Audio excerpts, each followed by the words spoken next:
Chapter 4, Young Justice. Well, Batman asked. I looked down from the ledge of the rooftop and smiled. Gotham stretched out beneath us like a living thing.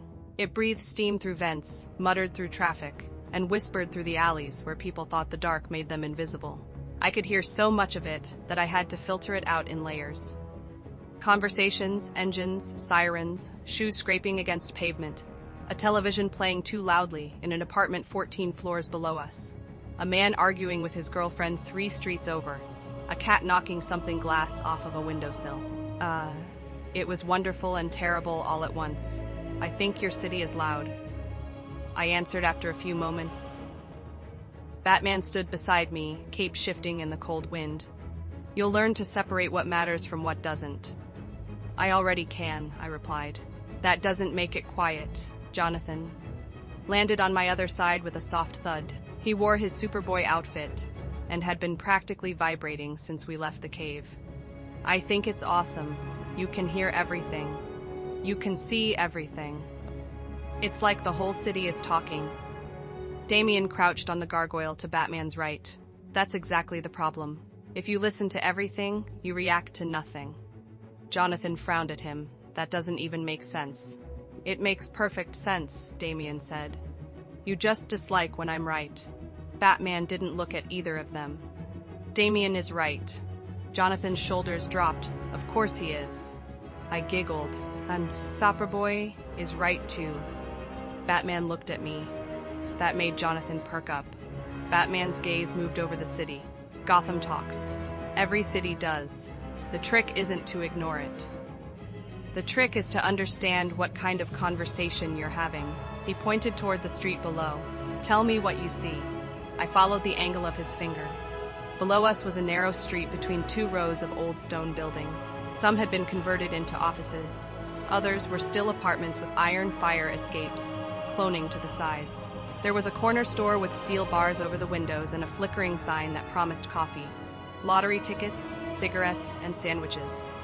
People coming home from work, Jonathan said. A couple leaving the store. A taxi waiting at the corner. Obvious, Damian muttered. Batman said nothing. I tilted my head and focused. The taxi has been idling for 11 minutes. The driver keeps checking his rearview mirror, even though no one is behind him. The couple leaving the store isn't a couple. They haven't touched. They're walking at a mismatched pace, and she keeps glancing at the man standing near the newspaper box. Jonathan squinted. There's a newspaper box. 2, Damian said. One is empty. The man beside it has been pretending to read the same headline for 4 minutes. Batman's chin dipped once. He did not smile, but it felt like he did. Good. What else? The clerk is nervous, Jonathan said. His pulse is elevated. He keeps looking under the counter. There's a woman in the back room trying to be quiet. Her breathing is uneven. Jonathan's face changed, the excitement of the moment dimming into focus. Robbery. Damian shook his head. No one plans out a robbery like this for a corner store. Drugs, I said as I scanned the building. Clerk probably doesn't even know about it, the way he's so nervous. Batman's hand came down. We observe first. Jonathan didn't like that. His feet lifted half an inch off the rooftop. But if someone's in danger, we observe, Batman repeated. Jonathan landed again. The man beside the newspaper box folded the paper and scratched the side of his face. It was a signal. The taxi driver turned off his headlights. A delivery van rolled down the street and stopped in front of the store. There, Batman said. Now tell me what changed. The van doesn't belong. Damian said. No logo. Plates are dirty, but the rest of the vehicle is clean. Deliberate concealment. 4 heartbeats inside, I added. 2 calm, 1 excited, 1 scared. Jonathan looked at me. You can hear that. I nodded. So can you if you listen. Or just, look through the van's walls. He closed his eyes briefly, then opened them again. One of them is breathing too fast. Batman nodded once. Remember that. The side door of the van opened. 2 men stepped out, wearing dark jackets and gloves. They walked toward the store. What are we waiting for? Jonathan asked. For the crime to become actionable, Batman said. I think we're there, I murmured. I pointed across the street as a window on an upper floor opened, and a man leaned out with a rifle.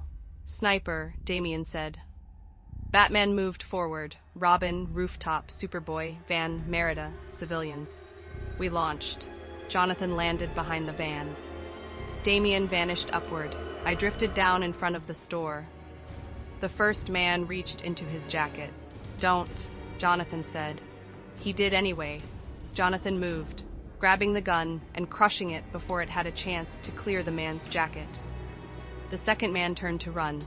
Batman was already there. Glass shattered above as Damien disarmed the sniper. I raised my hands toward the store, smiling at the clerk. "Stay inside, please. You're safe where you are." The rear door of the van burst open. 2 more men stepped out with rifles. "Put them down," Jonathan ordered the men.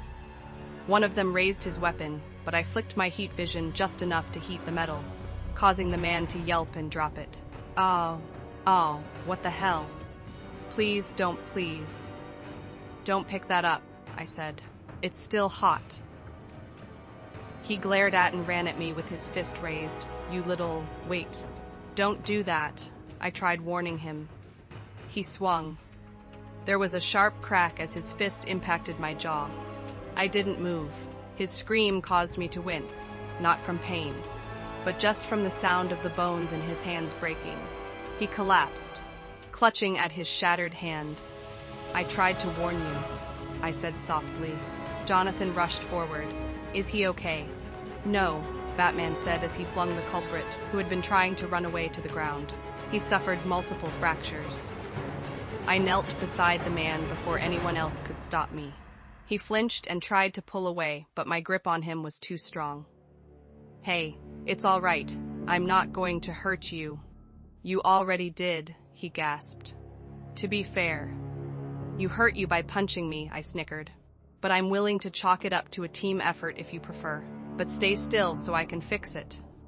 I placed my hand over his and allowed my magic to move quietly into him. There was no glow or shiny spectacle, just a soothing warmth. Bones knit, swelling faded, and the pain vanished. The man blinked and flexed his fingers experimentally. "What? Did you do healing magic?" I smiled, but I would still let the paramedics check it just in case. "All right." Jonathan stared at me. "You can do that?"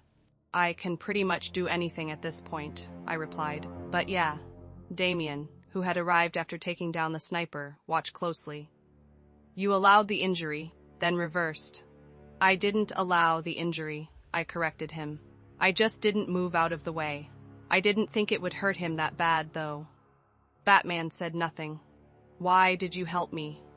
the man asked as he stared at his hand. "Because I didn't want you hurt in the first place," I smiled softly. "You guys are really good at logistical planning. You should look into starting a security company once you get out of jail." He had no answer. The rest of the crew surrendered quickly. Once the police arrived, the man who had injured himself punching me was taken by paramedics, still staring at his hand like it didn't belong to him. We regrouped on the rooftop. Batman turned to us. "Assessment." Jonathan spoke first. "Robbery stopped. No civilian injuries. 1 suspect injured, then healed." After I warned him, I added. Damien crossed his arms. Superboy hesitated. Jonathan frowned. I was waiting. "You were uncertain." Damien countered. Batman intervened before the two could start arguing. "Both of you are correct. Restraint must be active." Jonathan nodded slowly. Batman turned to Damien. "You neutralized the sniper quickly, but you failed to report his condition." Damien stiffened. "Understood." Then Batman looked at me. "Your heat vision was precise. It caused minimal harm and caused the aggressor to drop his weapon. Textbook disarmament." "Thank you," I replied with a smile. "However," he continued, "you allowed the attacker to close the distance. He was going to hurt himself regardless," I shrugged. "Then you don't let him hit you," Batman said with additional bass in his voice. "You move. You stop the strike. But you do not intentionally let a human try to hit you and cause harm to themselves. You could have gotten out of the way of that punch at any moment. You chose to let him hit you. He's a criminal, but he's still multitudes weaker and more fragile than you are. You have a responsibility to prevent harm if you can. I looked down. I thought warning him would be enough. In Gotham, Batman said. Warnings are rarely enough. Jonathan spoke up. She fixed it, though. Batman nodded. Yes, she did, and that does matter. He looked back at me. You corrected the outcome after the mistake. That shows awareness and responsibility. But correction is not a substitute for prevention. I nodded. I understand. You have the ability to ensure that neither you nor your opponent are harmed.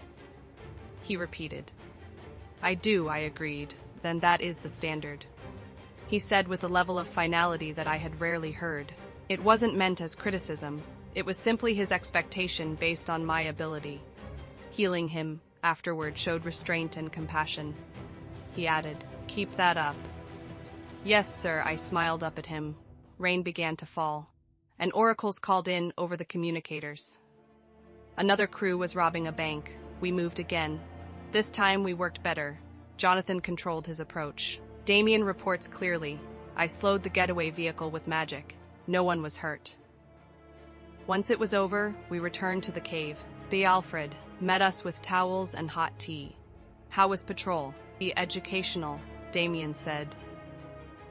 A man broke his hand punching me, I added.